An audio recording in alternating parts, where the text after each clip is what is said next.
निसार में तेरी गलियों के वतन के जहाँ चली है ये रस्म कि कोई न सर उठा के चले।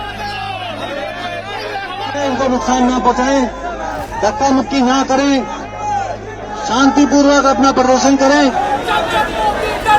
कांग्रेस पार्टी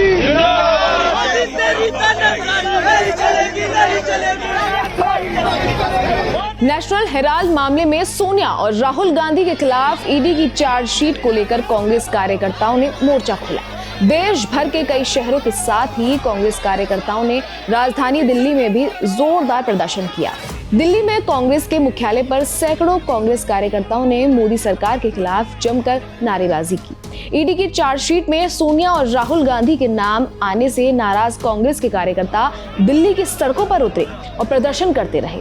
बात जब सोनिया और राहुल की थी, जो सिर्फ कार्यकर्ता ही नहीं, विरोध बल्कि पार्टी के कई वरिष्ठ नेता ईडी के खिलाफ सड़क पर उतरे हुए थे। सबने एक ही सुर में मोदी सरकार पर बदले की नीयत से गांधी परिवार को घेरने का आरोप लगा दिया। ऐसे केस में जहां पर एक नए पैसे का लेन देन नहीं हुआ, एक प्रॉपर्टी ट्रांसफर नहीं है, एक ओनरशिप ट्रांसफर नहीं हुई, ऐसे केस में जहां पर यंग इंडियन एक नॉट फॉर प्रॉफिट कंपनी है, वो अपने शेयर होल्डर को एक नए पैसे का मुनाफा, सैलरी, डिविडेंड कुछ नहीं दे सकती है, तो ये सरकार का नैतिक और मानसिक दिवालियापन दिखा रहा है। किस तरह की बातें बीजेपी कर रही है, ये दिखा रहा है कि इस देश का प्रधानमंत्री कितना बड़ा डरपोक, कितना कायर है, जो राहुल गांधी से, कांग्रेस पार्टी से डरता है। जिस एंटिटी में कोई ट्रांजैक्शन नहीं है, कोई लेन देन नहीं हुआ, 1 रुपए का कोई इसमें अदला बदली नहीं हुई है, और जानबूझ के पॉलिटिकली राहुल गांधी जी और सोनिया गांधी जी को टारगेट जो करने का काम किया है, ये पूर्णतः द्वेषपूर्ण भावना से कार्य किया गया है। कांग्रेस मुख्यालय के बाहर सैकड़ों की तादाद में इकट्ठा हुए नेता कार्यकर्ता ईडी दफ्तर तक मार्च निकालने और विरोध करने का मन बनाए हुए थे, लेकिन प्रशासन पहले से तैयार था। जैसे ही कांग्रेस कार्यकर्ता मार्च के लिए निकलने की कोशिश की, पुलिस ने उन्हें रोक लिया। इसके बाद हल्की भिड़ंत हो गई। पुलिस ने भी भारी हंगामे के बीच कांग्रेस कार्यकर्ताओं को बसों में ठूस दिया। हंगामा बढ़ता देख पुलिस ने भी मोर्चा संभाला और कई प्रदर्शनकारियों को हिरासत में ले लिया, लेकिन कांग्रेस के कार्यकर्ता भी किसी भी सूरत में पीछे हटने को तैयार नहीं थे।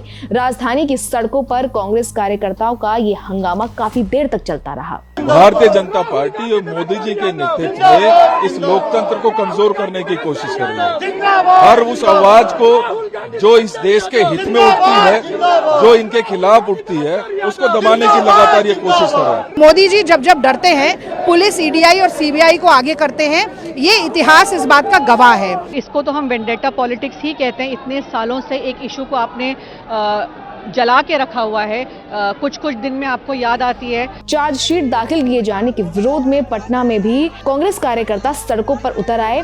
पटना के इनकम टैक्स चौराहे पर जुटे सैकड़ों कार्यकर्ताओं ने प्रदर्शन किया।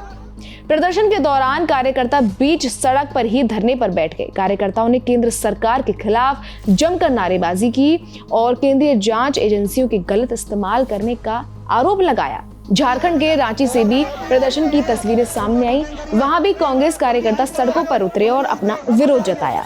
वहीं बीजेपी ने कांग्रेस पर पलटवार किया है। बीजेपी नेता रविशंकर प्रसाद ने प्रेस कॉन्फ्रेंस कर कहा कि कांग्रेस पार्टी को धरना देने का अधिकार है, लेकिन जमीन और फंड लूटने का अधिकार नहीं है। उन्होंने कांग्रेस नेताओं पर शेयर हेराफेरी, भ्रष्टाचार और हजारों करोड़ की संपत्ति हथियाने का आरोप लगाया। तो कांग्रेस ने 2 टूक सत्ता में बैठी बीजेपी गांधी परिवार को सिर्फ टारगेट करने के लिए झूठे मुकदमों में फंसा रही है। बहरहाल अब मामला कोर्ट में है, सही गलत का फैसला कोर्ट ही लेगा।